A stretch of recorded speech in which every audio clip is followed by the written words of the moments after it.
খাবার দিতে গিয়ে পাখিটা বের হয়ে গেল। এখন কিভাবে ধর্ম বুঝতেছি না, খালি গরু মানে ধরতে গেলে উড়ান পারতেছে, বুঝছেন, মানে কাছে যাওয়ার সাথে সাথে খালি উড়ান পারতেছে।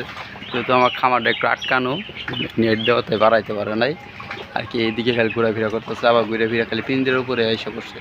এটা হলো ওর বাসা, এখানে থাকে। এই যে পিঞ্জিরা মানে খাবার দিতে যায় মানে মুখটা আটকাইতে ভুলে গেছে, মানে সেকেন্ডেই এক উড়ানে বের হয়ে গেছে। এখন দেখি কীভাবে ধরা যায়, মানে ওই বারবার খালি ওর পিঞ্জের উপরে আসছে, যেহেতু বাচ্চা ফোটাইছে এই জন্য বাচ্চার প্রতি একটা টান আছে, সেই জন্য এখানে আসতেছে। আশা করি ওই একাই ঢুকবে, আমার মনে হয় ধরতে হবে না, মানে বারবার খালি দেখতেছে ওই শুধু দেখতেছে কীভাবে ঢুকা যায়, মানে জায়গা খুঁজে হইতেছে না। অবশেষে গাইস তার ধরতে পারছি, এই যে দেখেন ধরলাম, মানে অনেক কষ্ট হইলো তাকে ধরতে, একবার এই দন্না থেকে ওই দন্না, ওই দন্না থেকে ওই দন্না, মানে খালি ঘুরপাক খাইলো। তবে ওর সাথে কষ্ট করে ধরছি।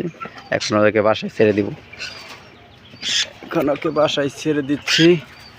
যাও, তোমার বাসায় চলে যাও। এই দেখেন মানে হরান হয়ে গেছে অনেক, না হাঁপাই গেছে। যাক, অবশ্যই ধরতে পারছি, এই জন্য আলহামদুলিল্লাহ। তো সকালে ভালো থাকেন, আসসালামু আলাইকুম।